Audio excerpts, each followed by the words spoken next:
Olá, pessoas! Fazem 1000 anos que eu não apareço por aqui, mas eu precisei me falar de um assunto, eu não consegui me conter.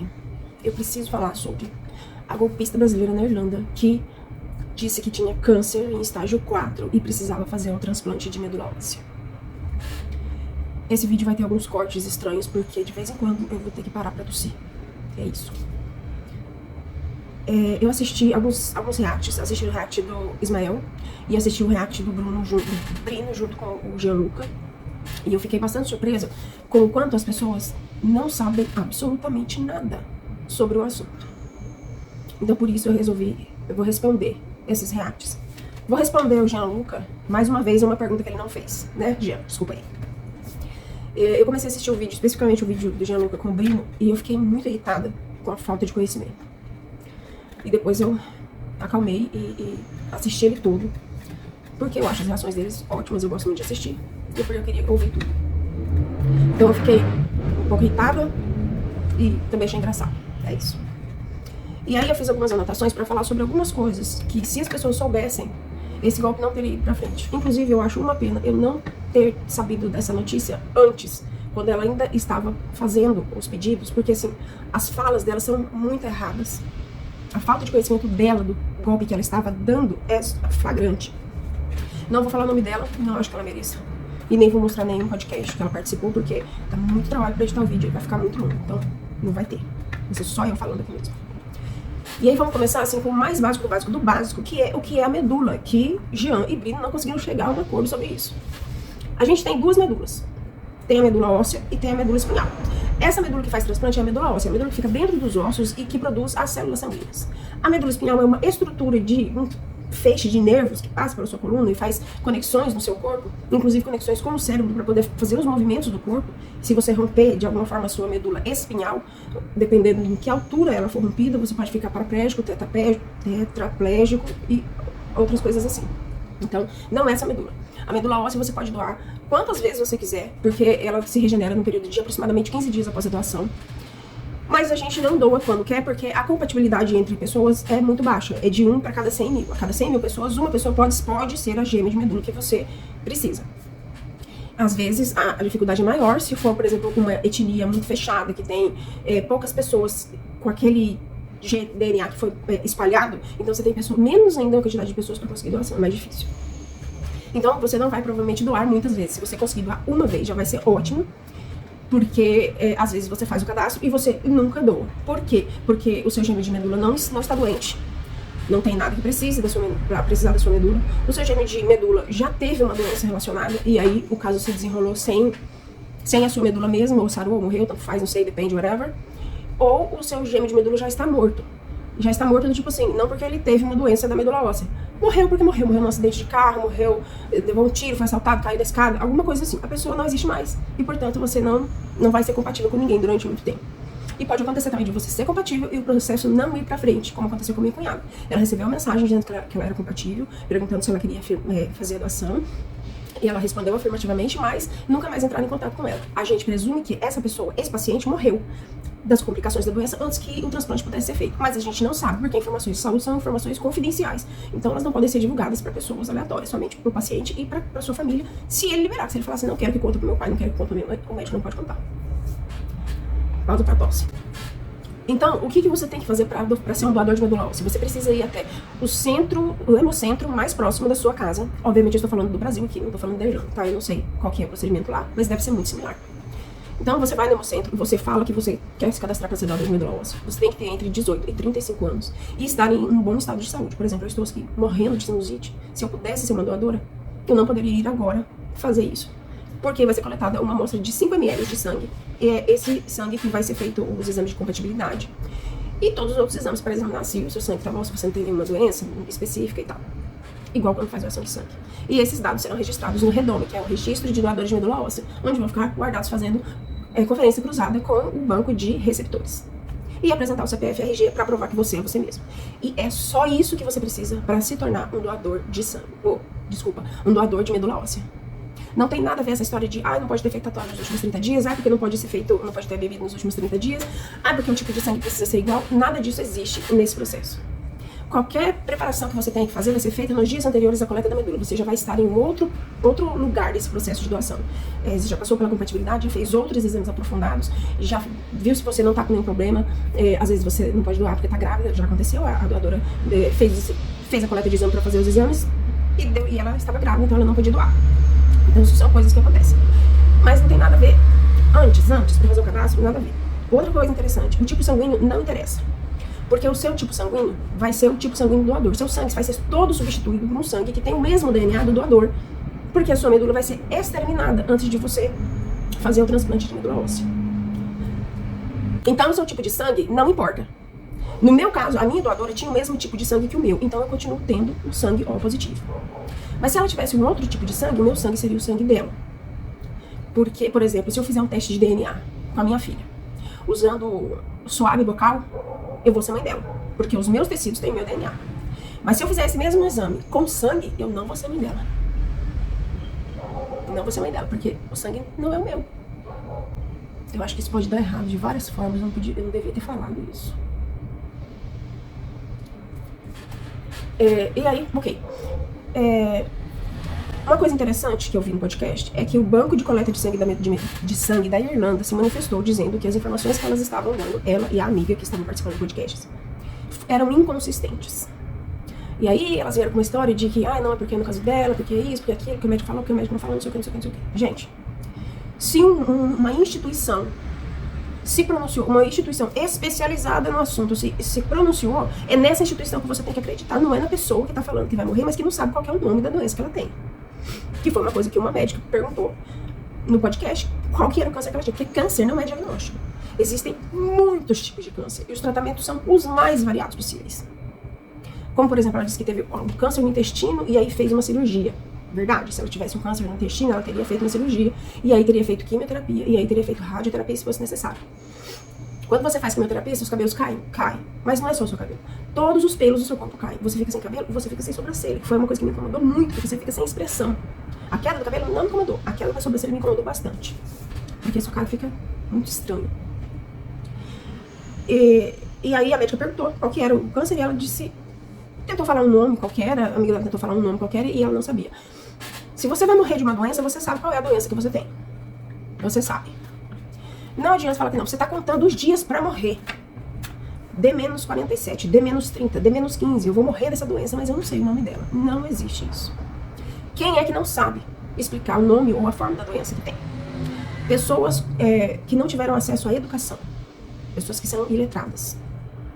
Pessoas que são muito mais velhas e não têm a capacidade de compreensão da explicação médica, por mais simplificada que ela seja. Mas geralmente, nesses casos, o acompanhante sabe.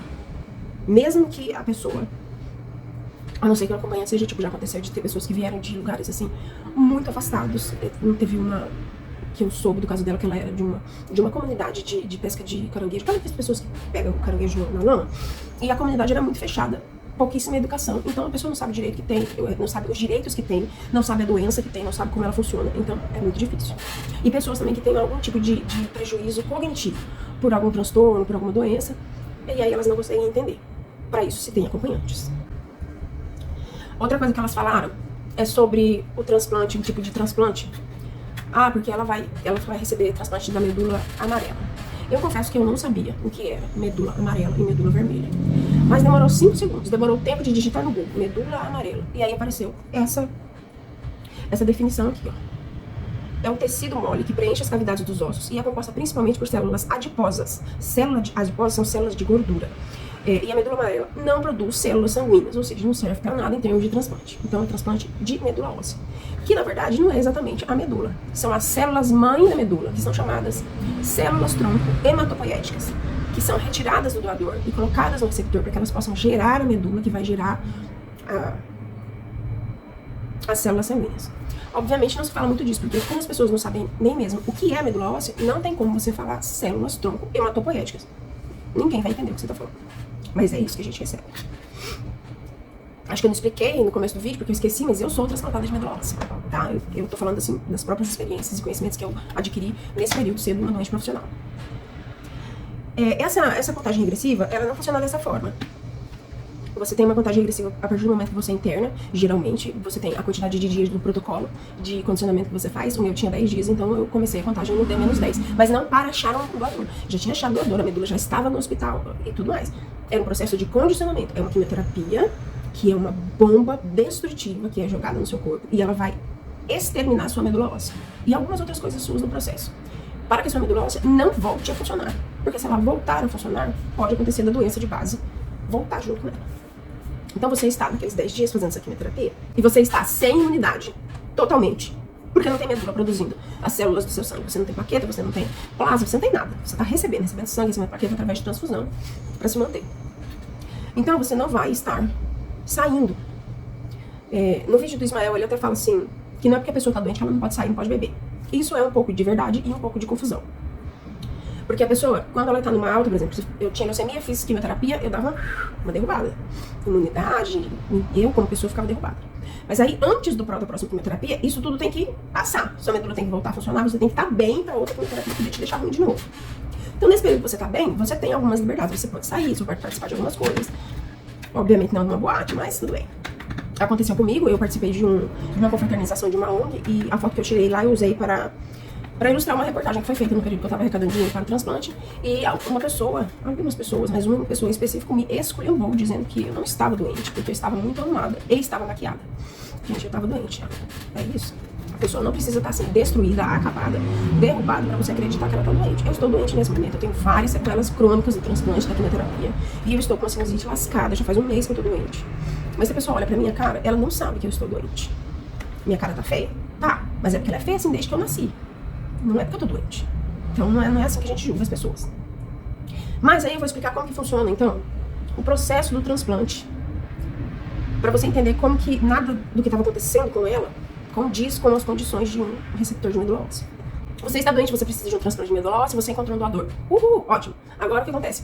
Você entra, né, na lista dos quartos, porque os quartos são muito específicos, não é qualquer lugar. Você não pode ir no hospital da esquina e fazer um transplante de medula óssea. Tem um centro de transplante de medula óssea que tem quartos isolados, onde você fica lá, o paciente vai fazer o transplante sozinho, num quarto que não abre janela. Até tem janela para você poder olhar para fora, mas as janelas não abrem, porque todo o ar que tem ali dentro é filtrado.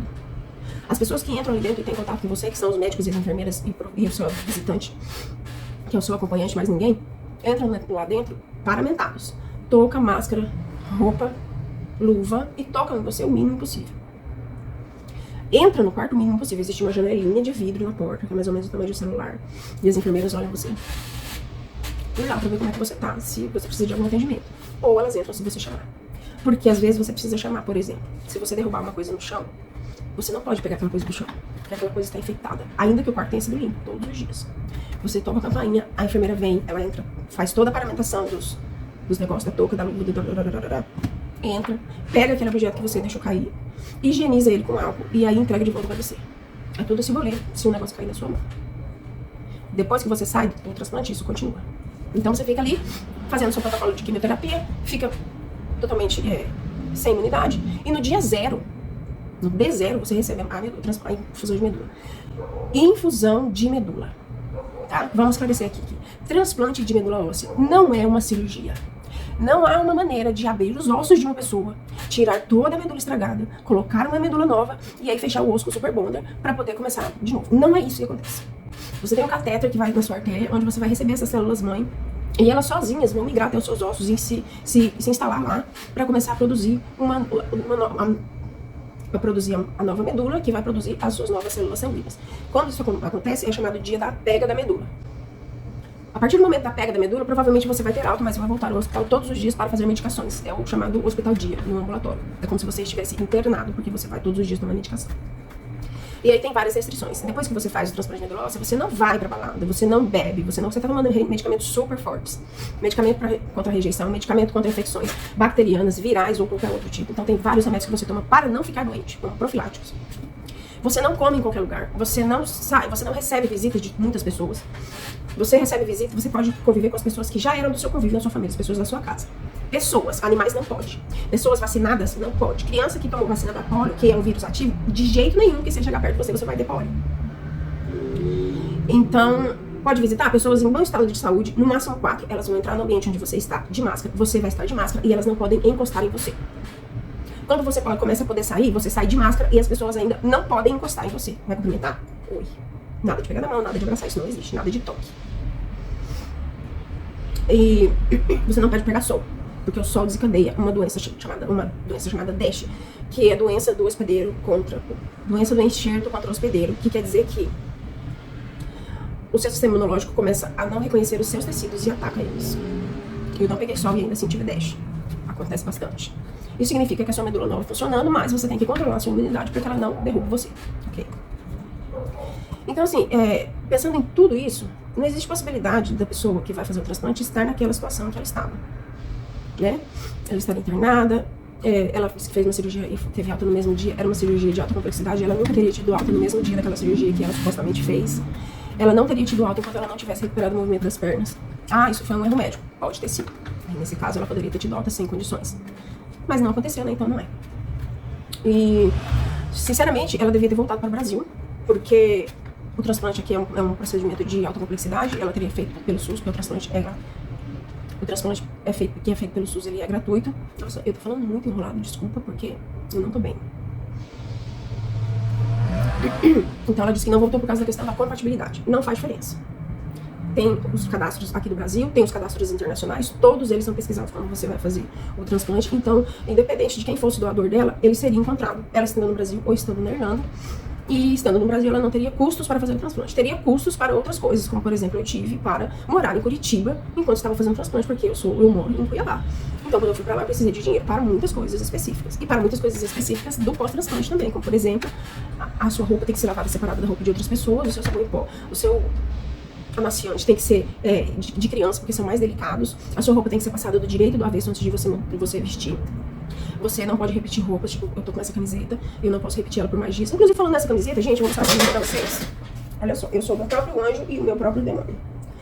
Essa estampa é maravilhosa, porque ela fala muito sobre mim e os meus pensamentos intrusivos, e ela está na loja da Joarteira, www.umapenca.com/joarteira. Comprei meus produtos, minhas estampas, para que eu tenha dinheiro sempre, porque o INSS não está garantindo isso pra mim. É sempre uma briga, é sempre na justiça, é sempre um problema. Então, por favor, ajuda a arteira. E daí a roupa passada. Direito a vez, troca de roupa. A toalha que você usa para tomar banho tem que ser trocada todo dia. O banheiro que você usa tem que ser separado, tem que ser higienizado todo dia. O lugar onde você está tem que ser higienizado todos os dias. As roupas de cama tem que ser trocadas a cada 3 dias. As pessoas não podem encostar em você, você não pode pegar as coisas que não estão higienizadas. Você não pode tomar sol, você não pode comer qualquer coisa. Eu tinha uma lista de mais de uma folha A4 de coisas que eram extremamente proibidas de ser comida. Não pode comer. E as que vai comer tem especificidades também. Você vai cozinhar nos seus próprios utensílios, tem que ser separados os utensílios. Eles têm que passar por água fervente antes e depois do cozimento, para guardar. A comida que é feita tem que ser imediatamente colocada na geladeira para ser usada na próxima refeição, e depois disso ela não pode ser mais utilizada, se sobrou tem que jogar fora. Então são muitos erros na história. Ela não fez o mínimo de pesquisa para poder dar um golpe, e como as pessoas são muito mais formadas, caíram no golpe. E eu só achei necessário vir explicar essas coisas, contar essas coisas. Tem mais informações sobre isso nesse canal, porque tem uma playlist de como funciona a doação e o transplante de medula óssea, e aí explicando exatamente os procedimentos que são feitos para doação, os procedimentos que são feitos para o transplante, os tipos de transplante que existem, e outras coisas que eu aprendi no meu caminho de transplantada. Uma última coisa rapidinha. Ela fez uma divulgação no Instagram de uma paramédica. E eu deveria ter ficado surpresa por uma paramédica ter sido enganada. Mas eu não fiquei. Porque na minha trajetória, eu já encontrei muitos profissionais da saúde incompetentes. Muitos. Acontece sempre. E é tipo assim, é só na área da saúde. Não, em todas as áreas tem pessoas incompetentes. Mas na área da saúde, as pessoas estão cuidando de outras pessoas que podem morrer se ela for incompetente. E isso acontece. Então, não me surpreendeu, embora devesse ser uma surpresa. Eu acredito que muitas pessoas da área médica caíram no golpe dela, o que é extremamente ridículo e um tanto assustador. Mas então é isso, era só isso que eu queria falar, era tudo isso, porque já deu 30 minutos. Toda vez que eu faço um vídeo ele fica gigante, porque eu não consigo calar minha boca. E ainda tinha muita coisa que eu queria falar. E se alguém tiver alguma dúvida e quiser colocar no comentário, eu vou responder, não imediatamente, porque sou uma doente profissional. E estou com uma doença aguda no momento, então vai ser conforme dá. Conforme dá, eu vou responder. Não sei se eu vou fazer outro vídeo daqui a pouco, se eu vou fazer mais vídeos, se eu não vou fazer mais vídeos. Tem dias que eu acho que eu não tenho nada de importante pra falar, né? Então eu não faço nada. Então eu não prometo que vídeos nesse canal voltarão a ser uma constante.